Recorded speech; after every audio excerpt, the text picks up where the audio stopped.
The bright lights of the NBC News studio reflected across the polished glass desk. Lester Holt adjusted his tie, calmly flipping through the evening's script as the countdown to broadcast echoed through the control room. Millions of viewers would soon be tuned in, expecting the steady, reassuring voice of the man who had delivered America's most trusted nightly news for decades. But tonight was different. The air in the studio was heavy with tension. Behind the cameras, producers whispered, exchanging nervous glances.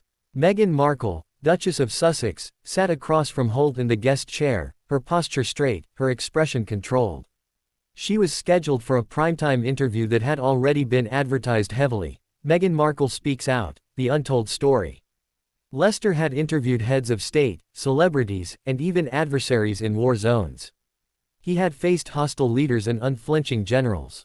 But there was something uniquely unpredictable about Meghan. She came with an entourage, an agenda, and, as one producer put it, a storm following her wherever she goes. 30 seconds, the floor manager called. Lester gave Meghan a polite nod. "Are you ready?" Her lips curved into a small smile. "I was born ready, Lester." The cameras went live. "Good evening," Lester began, his voice calm, professional. "Tonight, we're joined by Meghan Markle, Duchess of Sussex, a woman who has been at the center of media headlines for years. She's here to discuss her journey, her challenges, and her vision for the future." Meghan tilted her head, her eyes bright. "Thank you for having me. It's not often I get the chance to speak without the usual British filters attached." The first half of the interview began smoothly. Meghan spoke about her childhood, her acting career, and her whirlwind romance with Prince Harry. She leaned into her words, often touching on themes of independence, injustice, and resilience. The audience at home, no doubt, was captivated. But then Lester, flipping the page on his notes, shifted gears. His tone remained neutral, but his question cut sharply. "Some critics have accused you," Lester said carefully, "of using the royal title while simultaneously rejecting the royal family. They say it's contradictory. How do you respond to that?" Meghan blinked. The smile stayed, but her eyes hardened. "With all due respect, Lester, critics will always say something. When a woman speaks her truth, especially a woman of color in a traditional institution, she's labeled as ungrateful, manipulative, or even worse. I left because I had to protect my mental health and my family." Lester leaned forward slightly, his expression steady.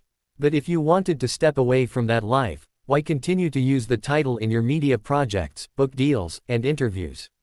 Isn't that leveraging the very system you claim to have escaped?" The control room went silent. A producer mouthed, "Oh my God." Meghan's smile faltered for a split second. "That's an unfair characterization. I didn't choose to be a duchess. The title was placed on me the moment I married Harry. Am I supposed to erase my identity just because it makes others uncomfortable?" Lester's tone sharpened. "But identity and brand are not the same thing. Many have pointed out that the Sussexes have monetized the royal connection to build deals with streaming platforms and publishers. Isn't it fair to question whether that undermines your narrative of independence?" Meghan inhaled sharply, her hands folding in her lap. "Lester, I think it's disappointing that even in a conversation like this, the focus is on tearing down rather than understanding." Lester didn't flinch. His decades of experience had taught him never to let emotion sway his questioning. He continued, his voice firm. "It's not about tearing down.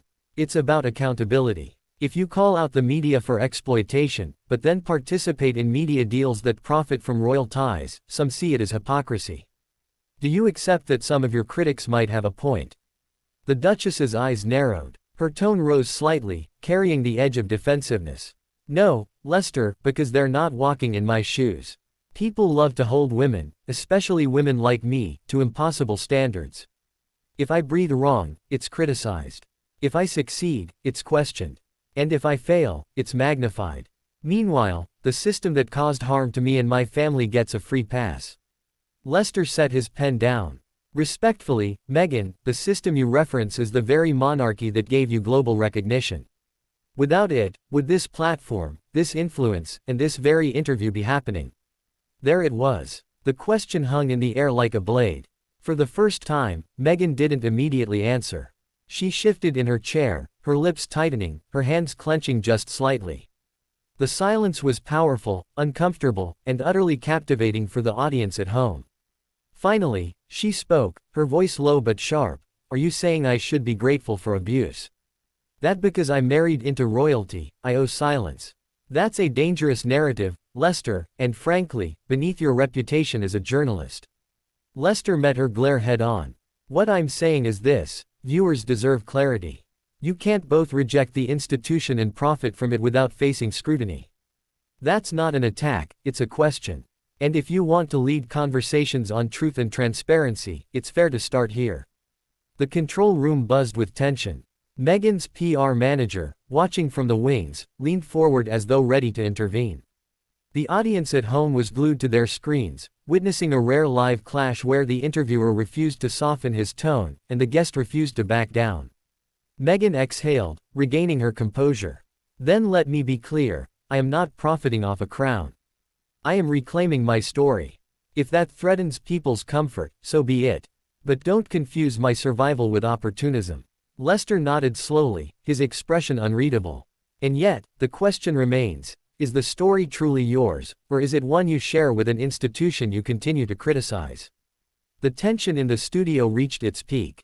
The commercial break was seconds away, but the confrontation had already set social media ablaze. Hashtags were forming, clips being cut, reactions being drafted in real time. As the director called, "We're out, back in 2 minutes." The cameras faded, but the glare between Lester Holt and Meghan Markle lingered. Neither had conceded, neither had broken, and the real battle was only just beginning. The red light on the camera blinked back on. The break was over, and the world was watching again. Lester Holt leaned into the camera, his expression calm but his tone edged with firmness. Welcome back. We're continuing our conversation with Meghan Markle, Duchess of Sussex. Before the break, we discussed the question of identity, titles, and accountability. Meghan, let's go deeper. The Duchess nodded slowly, a poised smile returning to her face, though her eyes betrayed irritation. Of course. Lester shuffled his papers but didn't look down at them. Instead, he locked eyes with her. You've spoken often about mental health struggles and the harm caused by the institution. Yet, when documents from your Netflix contract surfaced, they showed royal footage and direct references to your titles. If the institution caused so much harm, why continue to tie your work to it? Meghan stiffened. Because I cannot erase my past. Lester, the world sees me as Meghan, Duchess of Sussex. That title is not my creation, it was given to me. To pretend it doesn't exist would be dishonest. But isn't there a difference, Lester pressed, between acknowledging your past and actively commercializing it? Viewers deserve to know if what you're doing is healing, or exploiting. The studio went silent again. The producers knew Holt was treading on volatile ground, but his confidence never wavered. Meghan's smile vanished. Her voice sharpened. Exploiting. That word is insulting. I left a toxic environment and chose to use my voice. That is not exploitation, that is survival and empowerment. Lester tilted his head. Empowerment doesn't usually come with multi-million-dollar contracts. Isn't there an argument that what you call survival looks a lot like profit? The words hit hard. Meghan leaned back, her eyes narrowing, the famous composure beginning to crack. So, Lester, are you suggesting I should live quietly, make no money, and fade into silence because it makes the monarchy more comfortable? No, Holt replied evenly.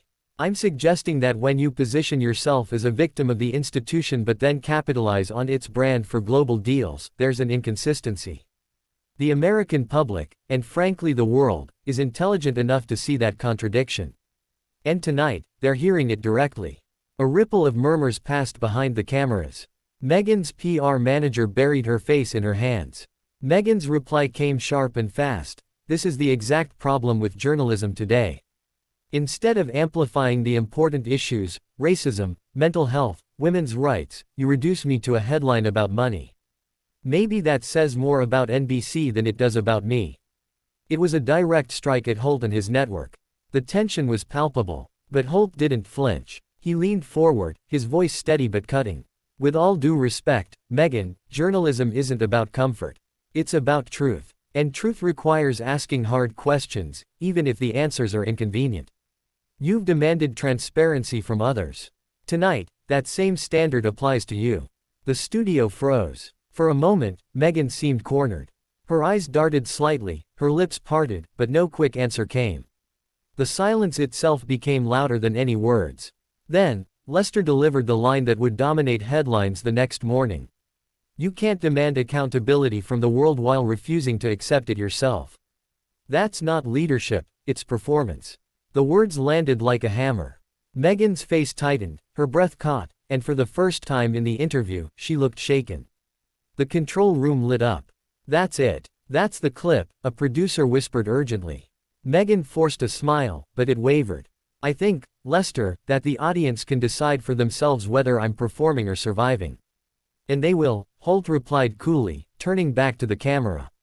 "Because that's the beauty of open conversation. The people decide. Not titles, not institutions, and not even television hosts." The interview wrapped minutes later, the closing music rolling in. Meghan left the set briskly, her entourage trailing closely. Cameras caught her expression, tight-lipped, her jaw set, her eyes avoiding contact with anyone. Lester, on the other hand, remained in his chair, calmly signing off with the same measured tone he always used. "I'm Lester Holt. Thank you for joining us. Good night. The fallout. By midnight, the internet was ablaze. Clips of the exchange dominated Twitter, TikTok, and YouTube. Hashtags like #Holt vs Meghan, #Accountability Matters, and #NBC Showdown trended worldwide. Commentators across the spectrum weighed in. Lester Holt did what few journalists have managed: hold Meghan Markle accountable without bowing to her narrative. Finally, someone asked the tough questions instead of serving softballs. This wasn't journalism, it was an ambush, a take pushed by Meghan's defenders. Morning shows replayed the heated exchange. Headlines declared, "Holt corners Meghan in primetime clash. NBC Showdown leaves Duchess on defense. Lester Holt delivers the toughest interview of his career." Even British tabloids, notorious for their coverage of Meghan, ran splashy front pages with screenshots of her frozen silence when Holt dropped his final line.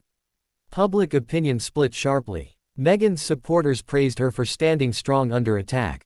Her critics claimed Holt had destroyed her credibility by exposing contradictions she refused to acknowledge. But one fact was undeniable: the interview had cemented itself as one of the most dramatic moments in modern broadcast journalism. The aftermath for Meghan. Days later, Meghan released a carefully worded statement through her foundation. It accused NBC of focusing on sensationalism over substance, and reaffirmed her commitment to authentic storytelling. Yet the damage was visible. Streaming companies quietly reconsidered projects tied to her name, wary of public backlash. Polls showed a dip in her favorability ratings, particularly in the US, where Lester Holt's reputation for fairness carried enormous weight. Meanwhile, Holt remained silent on the matter, letting the interview speak for itself. Behind the scenes, NBC executives praised him for maintaining journalistic integrity in the face of celebrity pressure. The legacy of the clash. Weeks later, media critics labeled the interview a watershed moment. Some compared it to legendary confrontations like Frost vs. Nixon. For Lester Holt, it reinforced his place as a journalist unwilling to be swayed by power, fame, or public sympathy. For Meghan, it was a reminder that every narrative faces challenge, and that accountability, when demanded of others, will eventually come full circle. And for the millions who watched, it was gripping television, a battle of poise and persistence, where one line, "That's not leadership, it's performance," would echo long after the lights in the NBC studio dimmed.